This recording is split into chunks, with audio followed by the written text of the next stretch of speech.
আসসালামু আলাইকুম রহমতুল্লাহি ওবরকাতুহু। সম্মানিত দর্শক, 2025 সনের মে মাসের 24 তারিখ বিকালবেলা আজকের এই ভিডিওটি করছি।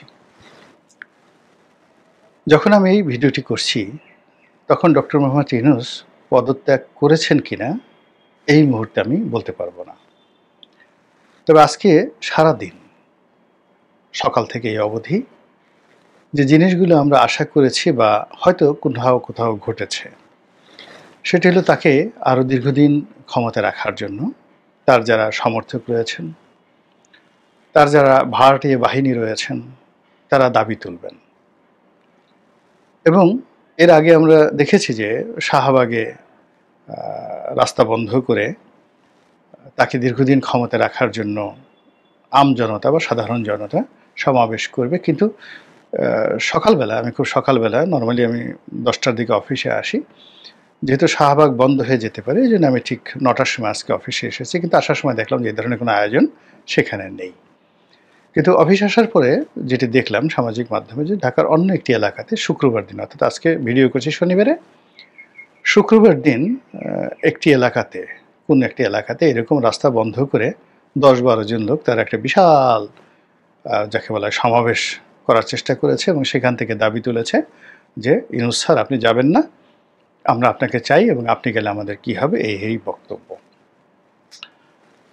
যখন আমি ভিডিওটি করছি তখন সোশ্যাল মাধ্যমে যে খবরটি ট্রেন্ড হচ্ছে যে তিনি টেকনিকের বৈঠক, অর্থাৎ অর্থনৈতিক যে নীতি নির্ধারণী সর্বোচ্চ কমিটি যেখান থেকে প্রকল্প পাশ হয়, সেই টেকনিকের বৈঠক তিনি করেছেন এবং সে বৈঠক শেষে তার যে উপদেষ্টা মণ্ডলী তাদের সঙ্গে তিনি রুদ্ধদ্বার বৈঠক করছেন।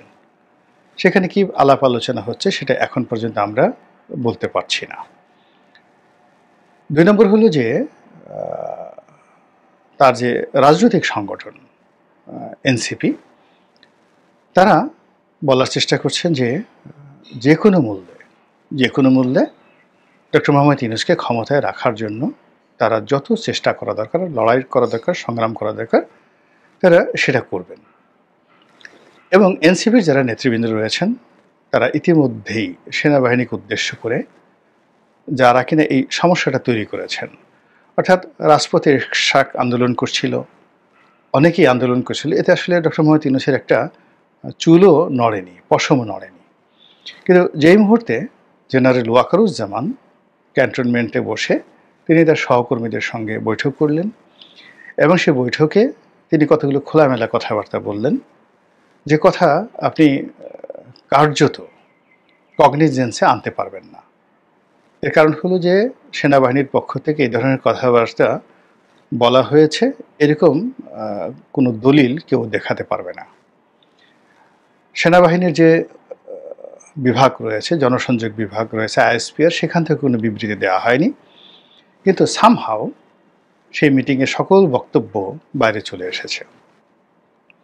এখন এই বক্তব্য নিয়ে সরকারি দপ্তরে আলোচনা হচ্ছে। এনসিপি থেকে শুরু করে ডক্টর ইউনূসের যারা ঘনিষ্ঠজন, তারা সবাই এই ধরনের বক্তব্যকে রাষ্ট্রদ্রোহিতা, সরকারের বিরোধিতা এবং সীমা অতিক্রম বলার চেষ্টা করছেন। কিন্তু জেনারেল ওয়াকারুজ্জামান এবং তার যারা সহকর্মী রয়েছেন তারা পুরো বিষয়টি সলা করে, পরামর্শ করে, কৌশল করে এমনভাবে কথাগুলো বলেছেন, প্রথমত এই কথা জনগণের হৃদয়ে অনুরণিত হয়েছে। প্রায় সবগুলি জনদাবি, যেমন ডিসেম্বরের মধ্যে নির্বাচন হবে এবং তিনি বললেন যে জানুয়ারি মাসের 1 তারিখে 2026 সনের নতুন সরকারের হাতে ক্ষমতা যাবে। তিনি বলেছেন, এভাবে খবর এসে যে আমি এখন অভিভাবকহীন। এর অর্থ যে বর্তমান যিনি আছেন তাকে তিনি অভিভাবক মনে করছেন না, অভিভাবক হিসেবে পাত্তা দিচ্ছেন না, অথবা তিনি অভিভাবক হিসেবে উপযুক্ত নন, এরকম কথা তিনি বলেছেন বলে পত্রপত্রিকায় এসেছে। তো এখন আবার তিনি চট্টগ্রাম বন্দর নিয়ে তিনি বলেছেন লিজ দেওয়া যাবে না, এটা নির্বাচিত সরকারের দায়িত্ব কর্তব্য। তারপর করিডোর নিয়ে তিনি খুব স্পষ্ট কথা বলেছেন যে এরকম একটা স্পর্শকাতর বিষয় অনির্বাচিত সরকার এই কাজগুলো করতে পারে না। এখন এই কথাগুলোকে যদি আপনি কগনিজেন্সে নিতে চান, আপনার তো ডকুমেন্ট লাগবে, এভিডেন্স লাগবে, ঠিক সেই এভিডেন্সটা কারোর হাতে নেই। মানে এটার বিরুদ্ধে যে আপনি ব্যবস্থা নেবেন।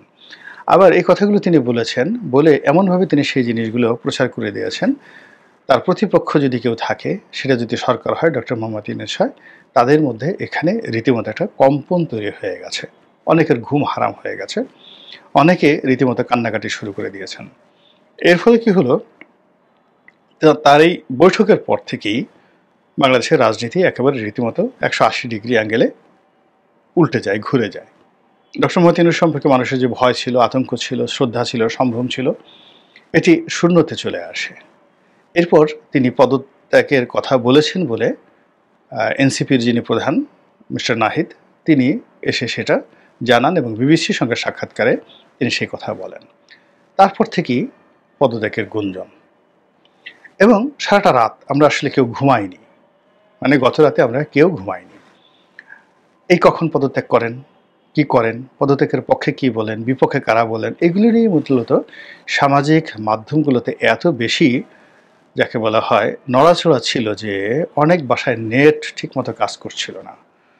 তো সেখানে অনেক রং তামাশার কথা হয়েছে, পক্ষে কথা হয়েছে, বিপক্ষে কথা হয়েছে। পক্ষে বলা হয়েছে যে ডক্টর মোহাম্মদ ইউনূসের মতো বিশ্বমানব আমরা যদি এরকম একটা মানুষকে হারাই, জীবন আর পাবো না। অনেকে বলার চেষ্টা করেছেন তিনি ভুল একটা দেশে এসেছেন। তিনি হলেন সেই আয়না বা আরশি, যে আয়না একজন অন্ধ মানুষকে দেওয়া হয়েছে। মানে আমরা বাঙালি যারা আছি তারা এত অন্ধ, এত বধির, আমরা ডক্টর মোহাম্মদ ইউনূসকে দেখতে পাচ্ছি না, তার কথাও শুনতে পাচ্ছি না, অথচ তিনি একটা আজীব একটা সৃষ্টি আল্লাহর। তো এরকম তার পক্ষে যারা লোকজন বলার চেষ্টা করছেন, আর যারা বিপক্ষের লোক তারাও নানা রকম নেতিবাচক কথা বলেছেন। আমরা সেগুলো বলা না বলে শুধু এটা বলতে চাই যে ওনার মান সম্মান নিয়ে চলে যাওয়া উচিত, যত দ্রুত সম্ভব চলে যাওয়া উচিত। আমরা তো কেউ তার পদত্যাগ চাইনি। তিনি যেহেতু স্বেচ্ছায় যেটা বলেছেন ওটা তার মুখ দিয়ে আল্লাহই বের করে দিয়েছেন, ফলে তিনি এই সসম্মানে চলে গেলে আমরা বাঁচি। আবার এই কথার পাশাপাশি আবার অনেকে ট্রলও করেছেন যে এটা অসম্ভব ব্যাপার, উনি কি যাবেন নাকি, এখান থেকে কেউ যায় নাকি, আমাদের এই বাংলাদেশে কেউ কখনো পদত্যাগ করেছে নাকি? মানুষ পদত্যাগ করে না, পদত্যাগ করতে বললে বলার দরকার হলে তার দেহ ত্যাগ করে। অনেকে মস্তক ত্যাগ করে, মানে আপনার যাকে বলা হয় শিরচ্ছেদ আপনি করে ফেললেন, যে তুমি সিংহাসন ত্যাগ করো, কিন্তু সিংহাসনের লোভে সে সিংহাসন ত্যাগ করলো না, শিরচ্ছেদ করে ফেলা হলো, ওই অবস্থাতে সে সিংহাসনে বসে রইল। মধ্যযুগে এরকম আমরা অসংখ্য ঘটনা দেখেছি যে পদত্যাগের পরিবর্তে মস্তিষ্ক ত্যাগ, মস্তক ত্যাগ অনেক মানুষকে মৃত্যুর দিকে নিয়ে গেছে। অনেকে পদত্যাগ না করে দেহত্যাগ করেছেন, অর্থাৎ মারা গিয়েছেন শোকে, দুঃখে, অপমানে, লাঞ্ছনায়, গঞ্চনায়, মানে কখনো কিন্তু তারা পদত্যাগ করেননি। তো সেই ক্ষেত্রে সবাই বলার চেষ্টা করেছেন যে এরকম নজির তো পৃথিবীতে নাই, বাংলাদেশে তো একেবারেই নেই। তো সেখানে তিনি কেন পদত্যাগ করতে যাবেন? এই পদ কি সহজে পাওয়া যায়? আপনাকে ওই পদে বসালে আপনি কি কাজ করতেন? আপনিও তো দেহত্যাগ করতেন, আপনি তো সেক্ষেত্রে ডক্টর মোহাম্মদ ইউনূস করতে পারেন না। যারা আরেকটু জ্ঞানী গুণী, খোঁজ খবর রাখেন, তাদের বক্তব্যটা হলো যে উনি তো সাধারণ মানুষ নয়, উনি জীবনে কোনো কিছু ত্যাগ করেননি, উনি শুধু গ্রহণ করেছেন। ত্যাগ তার ডিকশনারিতে নেই। তো তিনি গ্রামীণ ব্যাংকের একজন ম্যানেজিং ডিরেক্টর, বাংলাদেশের প্রেক্ষাপটে যে কমার্শিয়াল ব্যাংকগুলো রয়েছে, ধরেন সোনালী ব্যাংকের ম্যানেজিং ডিরেক্টর। তো সোনালী ব্যাংকের ম্যানেজিং ডিরেক্টরের যদি ওজন হয় 40 কেজি, মানে 1 মণ, তো সেখানে গ্রামীণ ব্যাংকের ম্যানেজিং ডিরেক্টর যিনি রয়েছেন তার ওজন হবে বড় জোর 100 টাকা, 1 মণের জায়গায় 100 টাকা।